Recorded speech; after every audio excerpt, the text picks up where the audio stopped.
Hey everyone, and welcome back for another deep dive. Today we're going to get into the world of aircraft mechanics. It's a pretty fascinating area. We've got some excerpts from the Code of Federal Right. Regulations, specifically 14 CFR Part 65. Okay. And it's going to be fun to kind of dig into this and see what it really takes to Right. be an aircraft mechanic. Yeah, it lays out all the rules of the game, how Yeah. you get certified, what you're allowed to do. Right. And there's even some really interesting stuff about ethical considerations that come into play. Wow.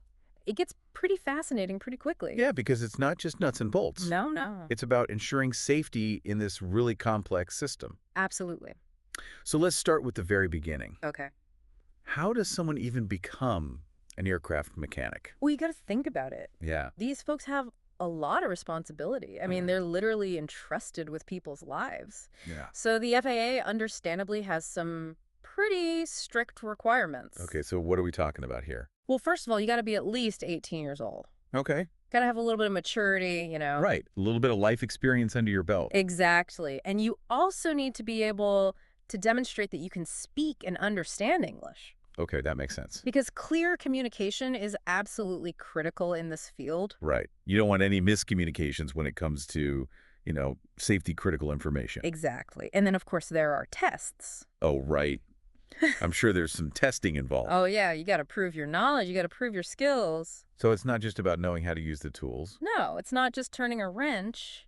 You need a deep understanding of the regulations themselves. So it's not just the practical side of Oh, things. right. It's really understanding this whole, framework The framework, the Yeah. whole system. that governs aviation maintenance. Absolutely. And, the FAA issues different ratings, Uh-huh. things like airframe and power plant, Okay. depending on what you're qualified to work on. Like, you wouldn't want someone who's only trained on engines Yeah. messing around with the aircraft's hydraulic system, right? That's a great point. Right. Yeah, it's very specialized. Absolutely. You want to make sure that each component is being handled by someone who really knows what they're doing. Exactly. And that's why the regulations lay out very specific privileges and limitations for Uh-huh. each type of mechanic. So they're not just, Right. certified to do whatever they want. It's all about making sure that the right people are doing the right jobs Right. and ultimately keeping those planes up in the air safely. It's like a system of check and balances almost. It is Yeah. a system of checks and To balances. make sure that everything is being done to the highest possible standard. Yeah. And here's something that I thought was really interesting. Okay.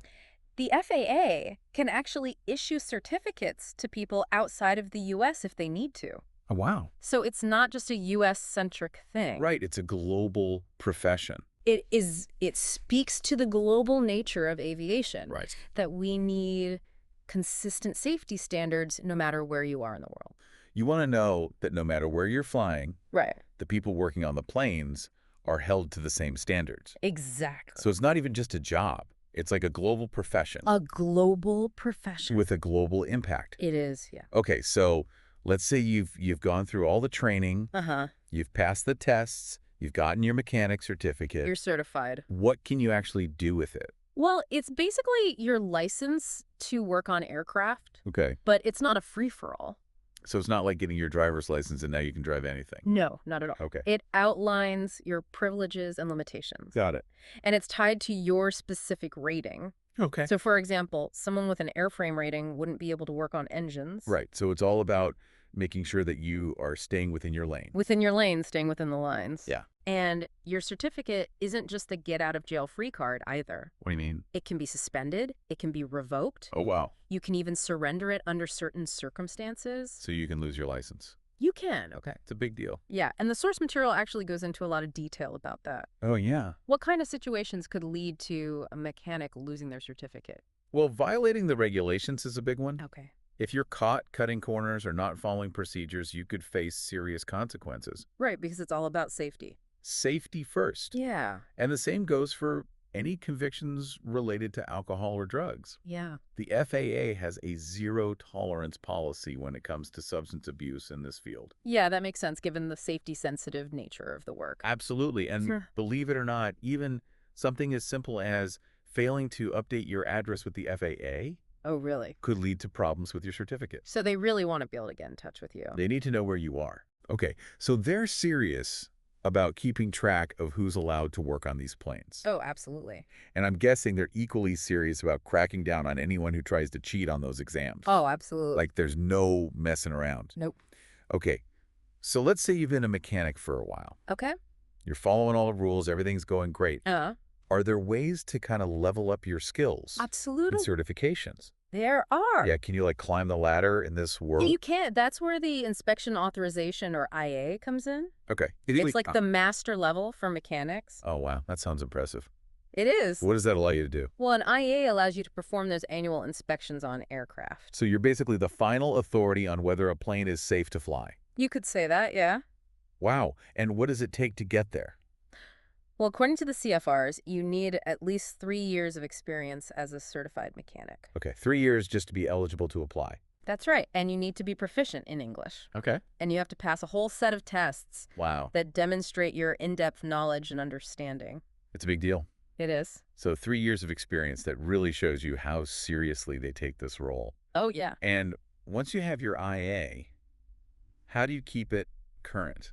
Well, there are a few ways to keep your IA current. Okay. You can either perform at least one annual inspection each year Uh-huh. for each rating that you hold, Okay. or you can spend at least 90 days each year doing major repairs or alterations again for each rating. Oh, wow. Okay, so it's about staying active, Staying active. really engaged in the field, That's right. either through doing these really comprehensive inspections or by staying on top of the more challenging maintenance tasks. Exactly. Use it or lose it. Yeah. And there's also a third option. Okay. You can take a refresher course. Okay. It's at least 8 hours long. Okay. And it covers the latest regulations, all the technical information you need to know. So you can hit the books, you can get back in the classroom. You can. Huh. A little bit of both theory and practice. Yeah. Well-rounded. That's the idea. Keep your knowledge up to date. Keep learning. Also, well, before we move on and start talking about the specifics of what each of these ratings allows a mechanic to do, Okay. I want to touch on something else that the source material really emphasizes, and that's ethics. Ethics. Because it's one thing to have all of these certifications and ratings, Right.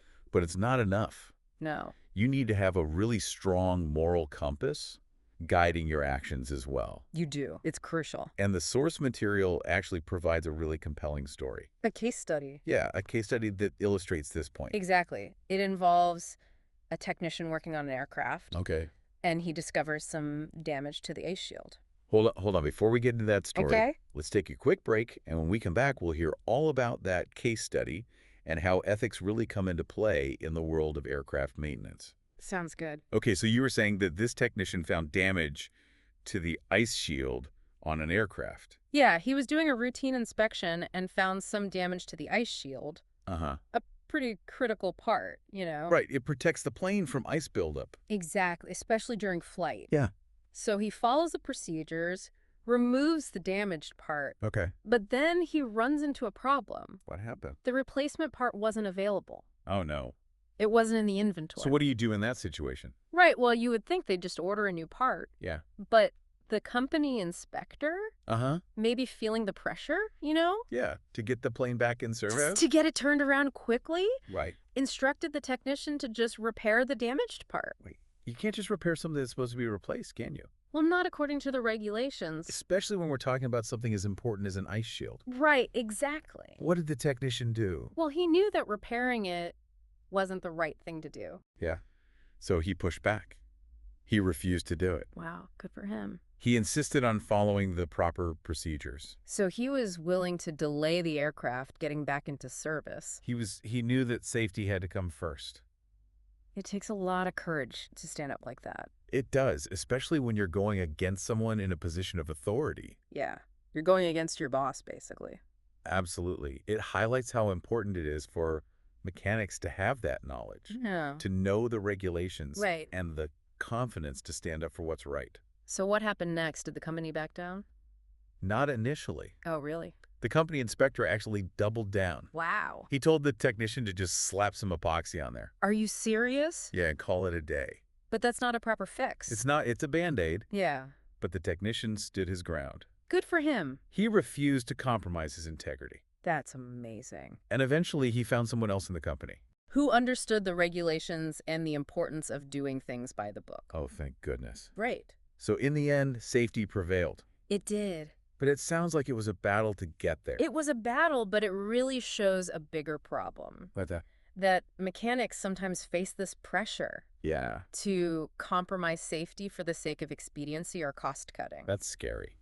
It makes you think Yeah. about all the unseen pressures these guys might be dealing with. Right, and how important it is to have that strong ethical foundation. Absolutely. You got to create a culture Yeah, where they feel empowered to speak up. when they see something wrong. Exactly. Without fear of retribution. It's about making sure that safety is the top priority. Always. Okay, so let's shift gears a little bit Okay. and talk about the specifics of what mechanics can actually do Uh-huh. once they're certified, because we've talked about how it's not a free-for-all. Right. There are very strict guidelines. Yes. Very specific guidelines. That's all laid out in the CFRs. So let's talk about like the certified aviation maintenance technician. Okay. What can they do? What can't they do? So one interesting thing is that when a technician is enrolled in an FAA-approved aviation maintenance school, Okay. that time actually counts towards the experience requirements for getting their certificate. Oh, so it's like getting college credit. Kind of like that. Yeah, okay. It recognizes the value of that structured training. Makes sense. So Yeah. once you have that certificate in hand, what are the limitations? Well, the CFR is very clear. Okay. Once they're certified, Uh-huh. they're not allowed to do a major repair or major alteration Okay. on an aircraft engine propeller, Got it. unless they've done that work before Okay. under the supervision of a properly rated mechanic. So even though you're certified, Right. you still need to have that experience of having done it before. Exactly. You got to prove yourself. Right under the watchful eye of someone who knows what they're doing. Right. It's like having your learner's permit. Yep. You can drive, but only with a licensed driver next to you. Yeah, that makes sense. You're not quite ready to go solo yet. Okay, so you keep saying major repairs and major alterations. I do. What exactly does that mean? That's a good question. And it's interesting because Yeah. this section of the CFRs doesn't actually define those terms. Oh, really? It doesn't. But we can assume Okay. that they're talking about pretty serious stuff, Yeah. procedures that could really impact the aircraft's safety. Right. We're not talking about routine maintenance. No, we're talking about the big stuff. Okay. And that's why that requirement for prior supervised experience is so important. Makes sense. You want to make sure they're ready Exactly. before they go off on their own. They got to have that foundation. Okay, so we've talked about the certified aviation maintenance technician. Uh-huh. Yeah, let's talk about the different ratings. Yeah. Airframe and power plant. All right. Do those come with their own set of privileges and limitations? Absolutely. They define exactly what each type of mechanic can do. Okay, let's start with airframe. All right, airframe. What can a mechanic with an airframe rating do? So an airframe rating allows them to approve and return to service Okay. any airframe part that they've worked on, Okay. as long as they've followed the proper maintenance procedures, of course. So if you have an airframe rating and you fix a problem with the wing, Right. you can sign off on it. You can say, yep, I fixed it. It's good to go. Okay, but what about that requirement for supervised experience? Right. That still applies. Okay. If it was a major repair or alteration, Right. they need to have done that specific work under supervision before. So it's all about demonstrating that you can handle those more complicated tasks. Exactly. You got to have that experience under your belt. Okay, now what about power plant? Power plant, What can they do? it's similar. Oh. They can approve and return to service any engine part they've worked on. Okay. Again, following the proper procedures. Uh-huh. And just like with airframe, Yeah. if it was a major repair or alteration, they need that documented supervised experience. So each rating has its own specific set of things you can and can't do Exactly. It keeps things organized and safe. and ensures that only qualified people are working on those specific parts of the aircraft. Exactly. It's all about minimizing risk. So are there any situations where a mechanic might be able to work outside of their primary rating? There are a few specific cases where the CFRs allow for some overlap. Okay, interesting. Tell me more about that. So, for example, a mechanic with an airframe rating Yeah, can also do minor repairs and alterations on propellers. even though that's technically a power plant thing. Right, but only minor stuff. Got it. So there's some flexibility built in, There is. but it's very clearly defined. Oh, yeah, they don't want any confusion. Okay, so it sounds like the FAA has a very structured system. They do. Yeah, to make sure that everything is done safely and correctly. Absolutely. Safety is always the top priority. Okay, so now let's talk about the inspection authorization, or IA. The IA. That's like the top tier. the top tier, that's right. So what can someone with an IA do that a regular certified mechanic can't do? Well, the big one is they can perform those annual inspections Wow. on aircraft. So they're the ones who are really determining whether a plane is airworthy They are. and safe to fly. It's a big responsibility. That's a lot of pressure. It is. So what does it take to get there? What are the requirements for getting an IA? So you need at least 3 years of experience as a certified mechanic. 3 years just to be eligible? Just to apply. Wow. And you have to be proficient in English. Okay. And you have to pass a whole bunch of tests Oh, I bet. that show you really know your stuff. Right. So it's a big deal. A very big deal. And once you have your IA, how do you keep it current?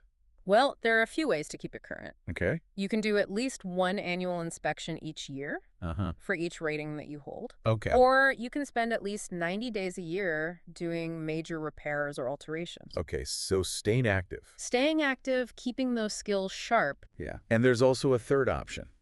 What's that? You can take a refresher course Okay. that's at least 8 hours long. Okay. Covers all the latest regs and technical stuff. Well, you can hit the books. You can stay up to date that way. It's all about continuous learning. Right, because this is a field that's constantly evolving. Oh, it's changing. New technologies, new regulations. Yeah. You got to stay on top of it. Got to stay sharp. Now, before we wrap things up for today, Okay. I want to circle back to something we talked about earlier. Uh-huh. And that was those bait and switch tactics Oh, right. that some companies use, Unsavory companies, yeah. where they lure you in with a low price. The low price gets you in the door. And then once they've got you, Right, then they hit you with the extra charge. they jack up the price. It's not right. No, it's not. How can people protect themselves from that? It really comes down to doing your research. Okay. Choose a reputable company, Yeah. one with a good track record. Don't just automatically go with the lowest price. You get what you pay for. Exactly. Sometimes those low prices are a red flag. Yeah, and don't be afraid to ask questions. Ask questions. If something seems fishy, Trust your gut. get a second opinion. Exactly. It's your plane. It's your safety. Your safety. It's But all about finding someone you can trust. yeah, someone who's going to be honest with you. Exactly, and who's going to put safety first. Absolutely. Well, I think we've learned a lot today We have. about the world of aircraft mechanics. It's a fascinating field. It's a lot more than just, Yeah. turning wrenches and fixing things. It's a whole system. It's a whole system. Really about safety. Yeah, making sure those planes stay in the air. Exactly. And those mechanics play a critical role Absolutely. in making sure that happens. They're the unsung heroes. They really are. Yeah, Working behind the scenes. keeping us all safe. Keeping everyone safe. Yeah. Now, before we go, I wanted to touch on one more thing Okay. that the source material mentioned, Uh-huh. and that's the idea of incorporating ethics courses Oh, yeah. into mechanic training programs. I think that's a great idea. Yeah. It shows that the industry is recognizing the importance of ethical decision-making. Right, because it's not enough to just know the rules. No, you have to understand why they're there. And how to apply them Exactly. in those really tough situations. It's about developing that moral compass. Yeah, and building that sense of professional pride. Absolutely doing the right thing, even when it's hard. Exactly. Yeah. Well, I think that's a great place to leave it. I agree. A call for continued improvement Yes. and a real commitment to ethical conduct At every level. in the aviation industry. Couldn't have said it better myself. Well, listeners, we've taken a deep dive into the world of aircraft mechanics today. We have. We've explored everything from certifications to ethics, A lot to think about. and we hope you've gained a new appreciation Uh-huh. for the men and women who keep those planes flying safely. They do amazing work. So next time you're on a plane, Yes, take a moment to think about those skilled mechanics. absolutely. Who worked behind the scenes to get you where you're going? They're the unsung heroes of aviation. Well said. That's all for this episode of The Deep Dive. Until next time. Thanks for joining us.